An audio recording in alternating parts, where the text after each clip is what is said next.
Hey, every peoples! What in the tit ass is going on? I love starting the video by saying tit and ass, both of those things. I didn't turn the bike on. Someone had it running, which is probably a good idea. I'll probably leave it going. So, what's going on? Like a lot of riders, I think, I'm in a medium adventure bike craze.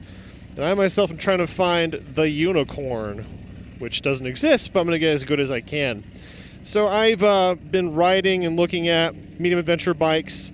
And I came across this one. I might talk about why, but what it is, I believe this is a 2023 Aprillia Tuareg, I'm going to try to pronounce it, 660. When I saw one, a picture of the black and red one, which is my colors, I was like, oh, looks really good. Read up on it, and it costs more than the other two that I've ridden. Well, I didn't ride two. I've tried the Yamaha Tenere 700 and the Honda Transalp, and I didn't ride the Transalp. I sat on it. I wasn't able to ride it. And then I also tried the new those are all 2024, the 2024 KTM 790 Adventure.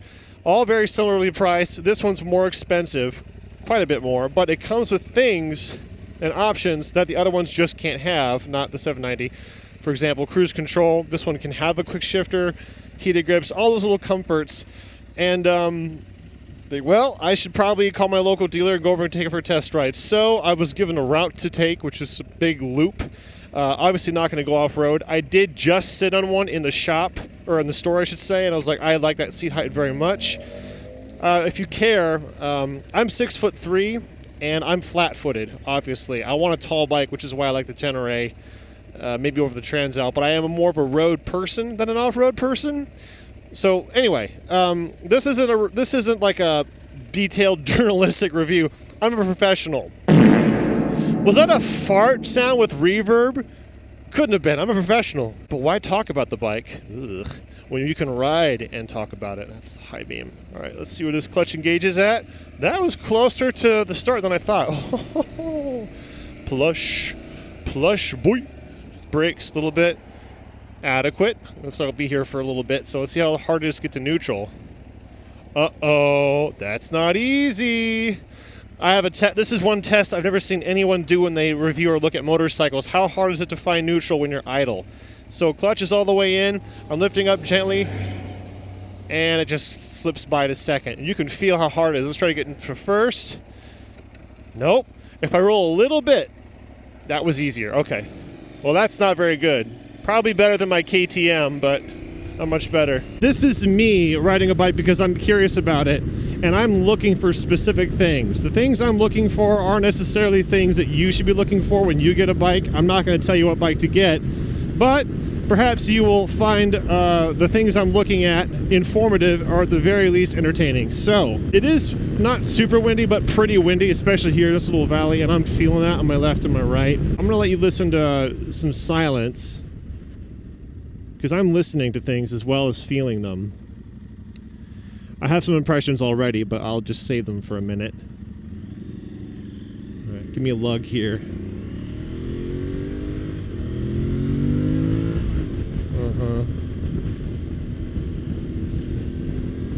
So I noticed this right away. I don't know if this is the case, but it hasn't gone away. I have the sensation that the handlebars are bent to the right. It might just be me, but boy, it does not feel straight, which is very strange. Unlikely, but possible. So now I'm leaning into the wind. I'm fighting it. I'm feeling a fair amount of buffeting, but it's not knocking me too much, but I am fighting right now. Now that I'm starting to go with the wind, it's getting better. But I am getting knocked left and right on my helmet. Interesting. A taller windscreen would really help, especially since I'm so tall, but if I want to lean, that's nice that I can. Appreciate that. All right, give me a second to stand up on the highway. Oh, that's lovely. Oh, that's lovely. It's really hard to account for my biases and the fact that it's been so long in between since when I last rode a different motorcycle. I do the best I can, but my brain is telling me, yes, correct. I keep turning the high beams on. These are the fat winter gloves, so that's partly why. But standing up, wow. What a delight. Yes. Oh, that's wonderful. Yes, I stood in the Tenere and I really liked that, and then I stood in the 790 and I wasn't a very, very big fan. That was more you know, leaned forward, which, you know, I get it. It's an off-road freaking machine. It's designed for that. I want a bit more road, and I like standing up straight for some reason. I'm probably in a very low gear. Yeah, let's jump down. It'd be nice to have the quick shifter so you don't have to get down or reach the clutch like this and just boop. But I like this standing position very much. I could change a couple things. Maybe raising or lowering the foot pegs would help. And I still think, there's a high beam again, I still think I could bring the bars back a bit. I wouldn't mind that so much. Get some highway pegs in this mamma jamma? Yeah. Oh, that feels nice.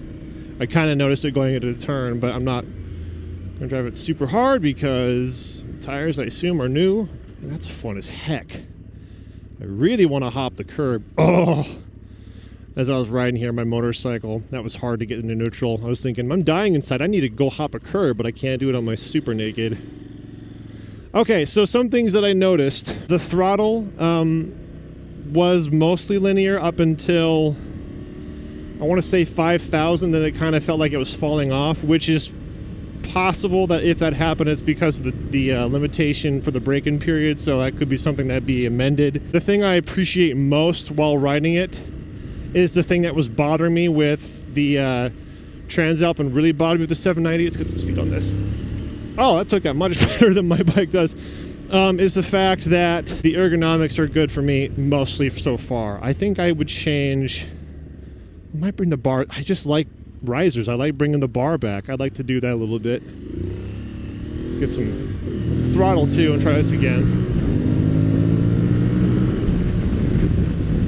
I don't know if that's because I was revving too high or what, but yeah, we're gonna do one more lap.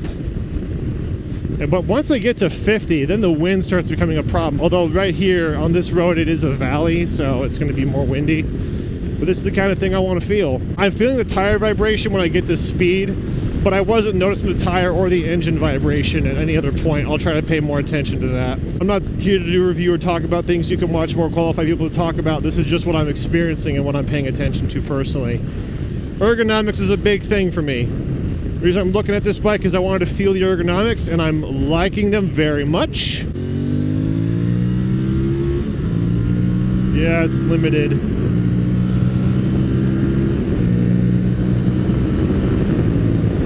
There's the high beam again. Yeah, it's fast enough. It's not wild, you know. You don't feel like it's going to fly out from under you. And honestly, it sounds louder than it feels. I'm surprised you can hear it as much as you can. And normally I ride with plugs in because my bike is so loud, but I took them out because I wanted to hear the wind noise and the engine noise. And there's a lot of wind noise, I gotta say. This windshield honestly isn't doing a whole lot to protect me. If I were to tour, I would want to get an extension. That would help a lot, but I mean, like, I need a big one. I'm just so tall. All right, stand up again. Oh, it's such a delight. Like, thank you. Get my toes on it. That's better. Yeah, there we go. That's what I like. But then imagine I put on cruise control, which I'm too stupid to figure out, and then ka-chow.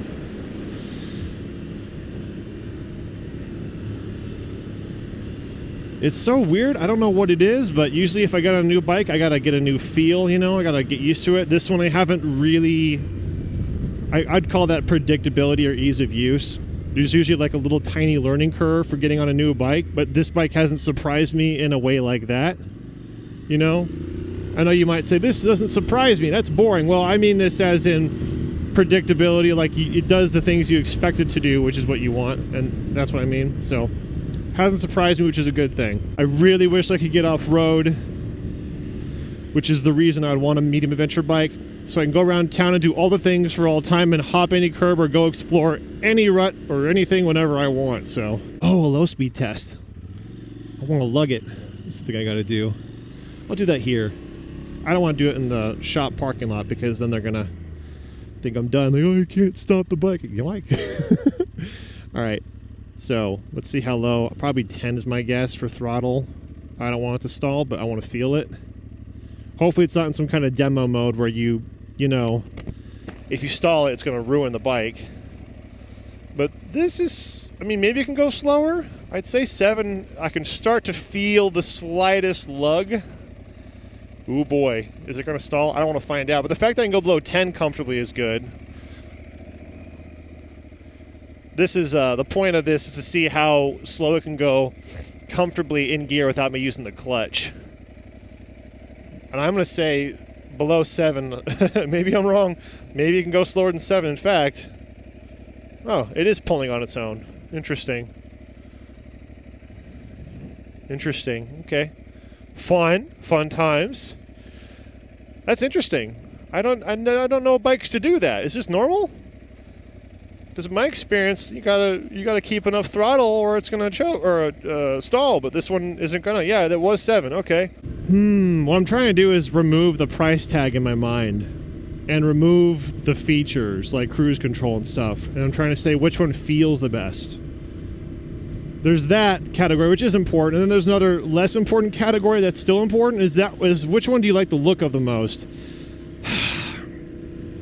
I'm going to say, it's tough. I need to see this thing in black and red. That would do it for me. Maybe it'd look better. Off the top of my head, I'd say the Tenere looks better, but this thing in black with the red trellis, I might like it more. But anyway, as far as feel, it's strange, but I do think this feels a little bit better. It should be better. It should be more comfortable. There's the high beam. That's like the 5th time. Oh, that's so nice. Coming into a lot and just like hopping around. I want to try a full lock turn too. I forgot about that. It just feels like it's floating along. Full lock turn. Whoa, I can't quite get it. Woo! Woo! I can't quite get it. That's not even full lock, people. Look at this. Look at this. I can't. Ugh, I couldn't get full lock. Wow! But it was turning so sharp. I'm trying the other way. I want to feel what that feels like really quick. Jeez, bro. It's like a legit full 45. So pleased with that. Oh! It's a little tall feeling, but I'm getting like, wow. I'm not doing a great job. Anyway, it's not scary. That's not the problem. It's just I'm like, but it totally can do it. Very fun, dude. Oh, very fun. Okay. Wow. Let me park it back here like a good little piggy. Yeah, getting a gear while you're at speed or in motion definitely is a lot easier. Like how thick that kickstand is. It's like ka-chow. But right here, this is what I like. I want a little bit of a dirt bike feel, but not too much. Anyway, okay. Well, that's my first impression of this is 23. I don't think it matters, but the 2023 Aprillia Tuareg 660.